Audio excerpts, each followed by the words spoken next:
নতুন বছরের অষ্টম শ্রেণীর ছাত্রছাত্রী বন্ধুরা, আশা করি তোমার সঙ্গে ভালো আছো। আজ আমরা যে বিষয়টি নিয়ে আলোচনা করব, অষ্টম শ্রেণীর ফার্স্ট সামেটিভ অর্থাৎ প্রথম পর্যায়ক্রমিক মূল্যায়নের বাংলার সিলেবাস, প্রশ্নকাঠামো এবং নমুনা প্রশ্নপত্র নিয়ে। প্রথমে তোমরা সিলেবাসটা দেখে নাও কী কী বিষয় তোমাদের ফার্স্ট সামেটিভ অর্থাৎ প্রথম পর্যায়ক্রমিক মূল্যায়নে থাকবে। প্রথম পর্যায়ক্রমিক মূল্যায়নের ক্ষেত্রে ফুল মার্কস থাকবে তোমাদের 30, আর সময় তোমার থাকবে 1 ঘন্টা। তোমার থাকবে বোঝাপড়া, অদ্ভুত আতিথেয়তা, প্রাণ ভরিয়ে, চন্দ্রগুপ্ত, বনভোজনের ব্যাপার, আর নিখিলবঙ্গ কবিতা সংঘ, সবুজ জামা, চিঠি আলাপ, পরবাসী, পথ চলতি, একটি চড়ুই পাখি। অর্থাৎ তোমাদের বোঝাপড়া থেকে একটি চড়ুই পাখি পর্যন্ত কিন্তু ফার্স্ট সামেটিভ অর্থাৎ প্রথম পর্যায়ক্রমিক মূল্যায়নে থাকবে। পথের পাঁচালী থেকে থাকবে প্রথম থেকে অষ্টম পরিচ্ছেদ। আর ভাষা অর্থাৎ ব্যাকরণ বইতে থাকবে দল, ধ্বনি পরিবর্তনের কারণ ও ধারা, আর বাংলা প্রবাদ প্রবচন। এই বিষয়গুলো তোমাদের কিন্তু ফার্স্ট সামেটিভ অর্থাৎ প্রথম পর্যায়ক্রমিক মূল্যায়নে থাকবে। দেখো, সরাসরি স্ক্রিনে কিন্তু তোমরা অষ্টম শ্রেণীর 2025 সালের বাংলার নমুনা প্রশ্নপত্রটা দেখতে পাচ্ছ। ফুল মার্কস তোমাদের রয়েছে 30, আর সময় তোমাদের রয়েছে 1 ঘন্টা। একে দাগে রয়েছে সঠিক উত্তর নির্বাচন করে লেখো যে কোনো 5টি প্রতিবর্ষী, মানে 1 করে 1 × 5 = 5। প্রথম, তোমারই কি এমন ভাগ্য বাঁচিয়ে যাবে সকল, ধকল জখম ক্ষত বদলত যখন। আতিথেয়তা বিষয়ে পৃথিবীতে কোনো জাতি ভারতীয়দের, আরবদের, মুরদের, ফিনিশিয়ানদের তুল্য নয়। উত্তরে আরবদের। আরব সেনাপতি মুর সেনাপতিকে যে অশ্ব দিয়েছিলেন সেটি তার নিজের অশ্বের তুলনায় দুর্বল ছিল, হীন ছিল না। বেশি দ্রুতগামী ছিল, বেশি তরুণ ছিল, হীন ছিল না। হাঁসের ডিম দুপুরবেলায় বের করে দেবে বলেছিল ক্যাবলা প্যালা, ভল্টা না হাবুল। উত্তরে ভল্টা। ওই গাছটায় কীরকম জলপাই পাকছে। জলপাই আবিষ্কার করেছিলেন হাবুল, ক্যাবলা, টেনিদা, রমেশ। উত্তরে হাবুল। গাছটা কেমন? সবুজ চাদর, শার্ট, জামা, ওড়না পরে থাকে। উত্তরে জামা। এক পায়ে দাঁড়িয়ে থাকা তো শাস্তি, খেলা, খুশি, মর্জি। উত্তরে খেলা। আর রাতের আলোয় থেকে থেকে জলে চোখ, ময়ূরের, খরগোশের, চিতার, হরিণ। উত্তরে খরগোশের। ব্যাকরণের দল শব্দটির অর্থ অক্ষর, পাপড়ি, জনতা, বর্ণ সমষ্টি। বর্ণ সমষ্টি। রাখিয়া থেকে রাইখা থেকে রেখে ক্ষেত্রে ঘটেছে ধ্বনি বিপর্যয়, মধ্য সরলভ, অন্তঃসরলভ, অভিশ্রুতি। অভিশ্রুতি। পরে 2 দাগে নিচের প্রশ্নগুলির উত্তর দাও যে কোনো 10টি প্রতিবর্ষী, মানে 1 করে 1 × 10 = 10। মরণ এলে হঠাৎ দেখি মরার চেয়ে বাঁচাই ভালো। ব্যাখ্যা করো। জীবনের দুঃখ কষ্ট সহ্য করতে না পেরে মানুষ অনেক সময় মৃত্যু কামনা করে, কিন্তু যখন মৃত্যুর মুখোমুখি হয় তখন তার এই উপলব্ধি হয় যে মৃত্যুর চেয়ে জীবন অনেক বেশি সুন্দর। প্রশ্ন, উভয় সেনাপতির কথোপকথন হইতে লাগিল। উভয় সেনাপতি বলতে এখানে কাদের কথা বলা হয়েছে? উভয় সেনাপতি বলতে এখানে মুর সেনাপতি ও আরব সেনাপতির কথা বলা হয়েছে। রাজার প্রতি রাজার আচরণ। উদ্ধৃতাংশের বক্তাকে উদ্ধৃতাংশের বক্তা ভারতীয় রাজা পুরু। বনভোজনের উদ্যোগ কাদের মধ্যে দেখা গিয়েছিল? বনভোজনের উদ্যোগ দেখা গিয়েছিল হাবুল, প্যালারাম, ক্যাবলা আর টেনিদার মধ্যে। বনভোজনের জায়গা কোথায় ঠিক হয়েছিল? ক্যাবলার মামার বাড়ির কাছে একটা বাগান বাড়িতে বনভোজনের জায়গা ঠিক হয়েছিল। জায়গাটা বাগুইয়াটির আরও 4টে স্টেশন পড়ে। স্টেশন থেকে নেমে মাইলখানেকের পায়ে হাঁটা পথ পেরোলেই পৌঁছানো যাবে সেই বাগান বাড়িতে। সবুজ গাছেরা কোন পতঙ্গ পছন্দ করে? সবুজ গাছেরা প্রজাপতি, মৌমাছির মতো পতঙ্গদের পছন্দ করে। কুঠির মাঠ দেখতে যাওয়ার পথে কি দেখে অপু সব থেকে বেশি অবাক হয়েছিল? কুঠির মাঠ দেখতে যাওয়ার পথে জীবন্ত খরগোশকে লাফিয়ে যেতে দেখে অপু সব থেকে বেশি অবাক হয়েছিল। আলকুশি কি? আলকুশি হলো ফুলের মতো আলযুক্ত লতা গাছ। অপুর বাবা ও মায়ের নাম কি? অপুর বাবার নাম হরিহর ও মায়ের নাম ছিল সর্বজয়া। ছোটদের পথের পাঁচালী রচনাটির লেখককে বিভূতিভূষণ বন্দ্যোপাধ্যায়। দল কাকে বলে? উত্তর লিখবে যে ক্ষুদ্রতম ধ্বনিগুচ্ছ নিঃশ্বাসের এক ধাক্কাতে একসঙ্গে উচ্চারিত হতে পারে এবং যাতে একটিমাত্র স্বরধ্বনি থাকে তাকে দল বলে।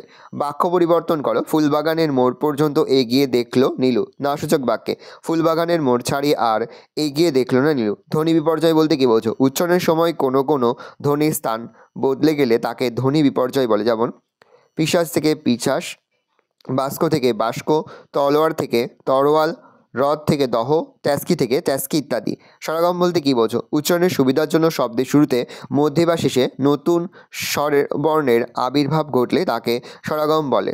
যেমন স্টেশন থেকে স্টেশন, মূর্তি থেকে মূর্তি, দুষ্টু থেকে দুষ্টু ইত্যাদি। 3 দাগে রয়েছে কোনো 5টি প্রশ্নের উত্তর দাও। প্রশ্নের মান রয়েছে 3 করে 3 × 5 = 15। প্রথম, সেইটে সবার চেয়ে শ্রেয়। কোনটি সবার চেয়ে শ্রেয়? ঘটনা সামান্য খুবই। কোন ঘটনার কথা বলা হয়েছে? 1+2। সংসারে জটিলতার ঘূর্ণিপাকে নিজেকে ডুবিয়ে দিতে নেই, তাদের দুঃখ কষ্ট বাড়ে, বরং সব কিছুর সঙ্গে মানিয়ে নিতে পারাটাই সব থেকে ভালো। প্যারা চেঞ্জ করে লিখবে মানুষকে জীবনে প্রায়ই আচমকা আঘাত পেতে হয়। এটা কোনো বড় ঘটনা নয়। কেউ সেই আঘাত মানিয়ে নিতে পারে, আবার কেউ তা পারে না। মানুষের এই আঘাত ও যন্ত্রণা পাওয়াকে সামান্য ঘটনা বলা হয়েছে। পরমেশ্বর সহসা আরব সেনাপতির মুখ বিবর্ণ হইয়া গেল। আরব সেনাপতির মুখ হঠাৎ বিবর্ণ হয়ে ওঠার কারণ কি? ক্লান্ত, এটা ক্লান্ত হবে, ক্লান্ত এবং ক্ষুধা তৃষ্ণায় কাতর, ক্ষুধা হবে, ক্ষুধা তৃষ্ণায় কাতর মূর সেনাপতি আরব সেনাপতির আতিথ্যে কিছুটা সুস্থ বোধ করলে দুজনে বসে কথা বলতে থাকেন। কথা বলার মাঝেই আরব সেনাপতি বুঝতে পারেন যে তাঁর সামনে বসে থাকা মূর সেনাপতি তাঁর পিতার হত্যাকারী। এই কারণে আরব সেনাপতির মুখ হঠাৎ বিবর্ণ হয়ে ওঠে। মাছের কালিয়া 3টে বেজে গেল। মাছের কালিয়া সম্পর্কে এরকম বলার কারণ কি? কোনো কিছুর 12টা বাজা বললে সেটি সর্বনাশ বোঝানো হয়।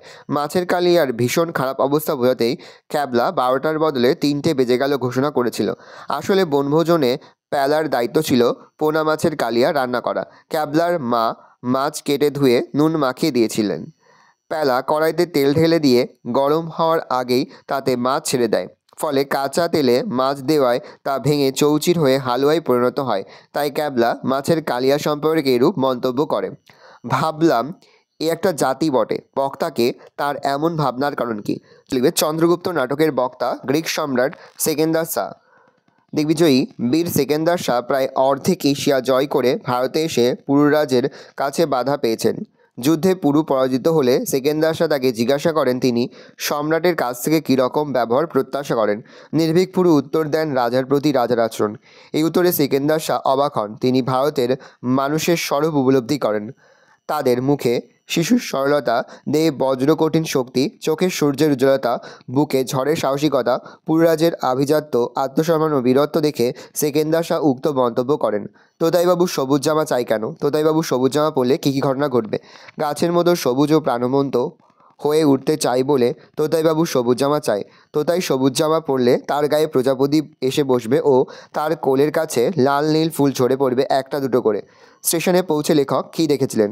পথ চলতি পাঠ্যাংশে লেখক আচার্য সুনীতিকুমার চট্টোপাধ্যায় কলকাতার ট্রেন ধরার জন্য গয়া স্টেশনে পৌঁছান। দেরাদুন এক্সপ্রেসের সময় মতো পৌঁছালেও তাতে অসম্ভব ভিড় ছিল। মধ্যম শ্রেণীর কামরায় ওঠা তার পক্ষে দুঃসাধ্য ছিল। দ্বিতীয় শ্রেণীর কামরায় যাত্রীরা মেঝেতে বিছানা পেতে শুয়ে বসে দাঁড়িয়ে রয়েছে, কিন্তু তৃতীয় শ্রেণীর একটি কামরায় একেবারে ভিড় ছিল না। কয়েকজন কাবুলিওয়ালা কামরাটির দখল নিয়েছে। পরের প্রশ্ন সাথে দেখে রয়েছে কৌতূহলী দু চোখ মেলে অবাক দৃষ্টিতে দেখে। চড়ুই পাখি চোখ কৌতূহলী কেন? তার চোখে কবি সংসারের কোন চালচিত্র ধরা পড়ে? কবির চড়ুই পাখির রূপকে এগুলো লিখবে কবি লিখবে কবি চড়ুই পাখির রূপকে মানব জীবনের কথা বলেছেন। মানুষের মতো চড়ুই পাখিটিরও জাগতিক লোভ বাসনা রয়েছে। সে দু চোখে কৌতূহল নিয়ে দেখে কবির পরিবার পরিজন কেউ নেই। তাই কবি মারা গেলে কবির জাগতিক সম্পদ ঈশ্বর তাকেই দিতে পারেন, এরকমটা সে ভাবে। অর্থাৎ তার কৌতূহলের কারণ তার জাগতিক আশা আকাঙ্ক্ষা। প্যারা চেঞ্জ করে লিখবে কবি নিঃসঙ্গ, পরিবারে তার আর কেউ নেই। থাকার মধ্যে কেবল ঘরদোর, জানলা, টেবিলে রাখা ফুলদানি, বই খাতা। অর্থাৎ কবির মৃত্যুর পর তার সম্পত্তি দাবি করার মতো কেউ নেই, কেবল চড়ুই পাখিটি ছাড়া। ভালো করে দেখে নাও, এই রয়েছে টোটাল তোমাদের ফার্স্ট সামেটিভ অর্থাৎ প্রথম পর্যায়ক্রমিক মূল্যায়নের অষ্টম শ্রেণীর বাংলার কোশ্চেন পেপার। ভালো করে কোশ্চেনটা দেখে নাও।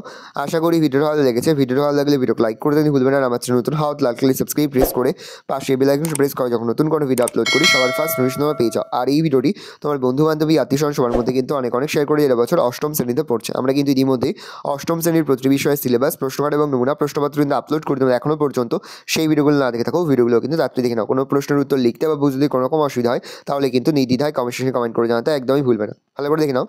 আজ আমরা যে প্রশ্নোত্তরগুলি নিয়ে আলোচনা করলাম, প্রতিটি প্রশ্ন উত্তরই কিন্তু এবছরের পরীক্ষার জন্য খুবই গুরুত্বপূর্ণ। সেহেতু প্রতিটি প্রশ্ন উত্তরই তোমাদের খাতে লিখে তোমরা কিন্তু মুখস্থ করে ফেলবে। আশা করা যায় প্রতি বছরের নয় এই বছরে তোমরা আমাদের সাজেশন অংশ থেকে 80 থেকে 90% কিন্তু কমন পেয়ে যাবে। সেহেতু যে প্রশ্ন উত্তরগুলি নিয়ে আলোচনা করলাম প্রতিটি প্রশ্ন উত্তরই কিন্তু খুব ভালো করে তোমরা মুখস্থ করে ফেলবে। ভালো করে দেখে নাও।